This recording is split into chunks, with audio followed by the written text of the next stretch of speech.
ایک معزز خاتون لکھتی ہیں، میری عمر 36 سال ہے، میری لو میرج ہوئی تھی، ہم کلاس فیلوز تھے اور ایک دوسرے کو 6 سال سے جانتے تھے، ہم بہترین دوست تھے۔ دوران تعلیم ہی ہم نے فیصلہ کر لیا تھا کہ میرے شوہر کے جاب میں سیٹل ہونے کے بعد گھر والوں کی رضامندی سے ہم شادی کر لیں گے۔ میرے شوہر کی جاب کے بعد ہمارے گھر والے ملے اور ہماری شادی ہو گئی۔ اللہ نے ہمیں ایک بیٹے سے نوازا۔ مجھے کالج کے زمانے سے ہی اندازہ تھا کہ میرے شوہر مزاج کے تیز ہیں، انہیں غصہ جلد آتا ہے، لیکن ساتھ رہنے پر اندازہ ہوا کہ جب بھی انہیں غصہ آتا ہے ہمارا ہمیشہ جھگڑا ہوتا ہے۔ مجھے ہمیشہ یہ فیل ہوتا تھا کہ وہ مجھے کنٹرول کرنے کی کوشش کرتے ہیں۔ جب بھی جھگڑا زیادہ ہوتا میں اپنے بچے کو لے کر میکے چلی جاتی۔ میرے میکے والے مجھے سہارا دیتے، تسلیاں دیتے کہ اس نے تمہیں کیا لاوارث سمجھ رکھا ہے۔ میری بہنیں فون پہ میرے شوہر کو بے نقط سناتی، بہرحال صلح صفائی ہو جاتی اور میں گھر آ جاتی۔ لیکن یہ بات ہم دونوں جانتے تھے کہ ہم دونوں ایک دوسرے سے پیار کرتے ہیں اور میں اپنے شوہر کو کبھی بھی نہیں چھوڑنا چاہتی، لیکن ہر جھگڑے کے دوران انہیں یہ ضرور کہتی کہ اگر مجھے چھوڑنا ہے تو چھوڑ دیں۔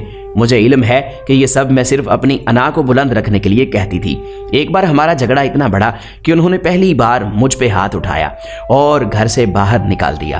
میں سیدھا اپنے میکے گئی، میرے گھر والے مجھے لے کر سیدھا پولیس اسٹیشن گئے، میرے شوہر اریسٹ ہو گئے۔ سسرال والوں نے مجھے کیس واپس لینے کے لیے کہا، میرے شوہر نے مجھ سے معافی مانگی اور کہا کہ آئندہ یہ سب نہیں ہوگا۔ میں نے کیس واپس لے لیا اور واپس اپنے گھر چلی گئی۔ 3 ماہ بعد ہمارا پھر سے جھگڑا ہوا اور میں ہمیشہ کی طرح بچہ اٹھا کر اپنے میکے چلی آئی۔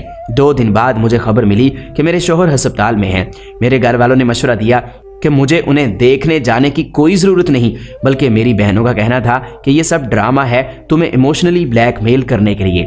وہ 1 ہفتہ ہسپتال میں رہے، نہ میں ملنے گئی اور نہ ہی کال کی۔ کچھ دنوں بعد مجھے طلاق کا سمن ملا۔ مجھے طلاق نہیں چاہیے تھی، مجھے اپنے شوہر سے محبت تھی، میں اپنا گھر خراب نہیں کرنا چاہتی تھی، لیکن میری انا آڑے آ رہی تھی۔ مجھے لگا کہ طلاق کا منع کر کے میں نیچی ہو جاؤں گی۔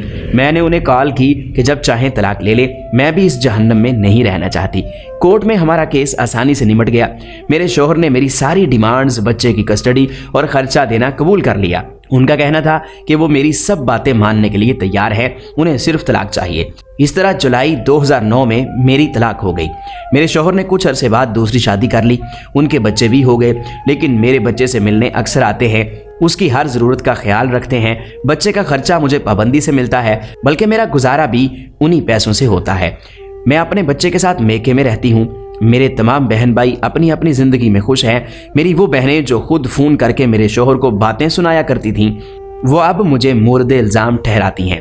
مجھے اب احساس ہوتا ہے کہ میں اپنی شادی بچا سکتی تھی اگر میں نے ہر بات میں دوسروں کو نہ انوالو کیا ہوتا۔ کبھی کبھی ہمارے خیر خواہ ہی ہمیں ڈبوتے ہیں۔ میں ابھی بھی یہ نہیں کہہ رہی کہ میرے شوہر یا میری غلطی نہیں تھی، بلکہ ہمارے جھگڑے اتنے بڑے نہیں تھے کہ جن کی وجہ سے طلاق لی جاتی۔ یہ میری درخواست ہے سارے کپلز سے کہ جہاں تک ہو سکے اپنے معاملے خود نمٹائیں۔ آپ کا خود سے بڑھ کر کوئی خیر خواہ نہیں۔ اس پیغام کو دوسروں تک پہنچائیے تاکہ اللہ کسی کی زندگی آپ کے ذریعے بدل دے۔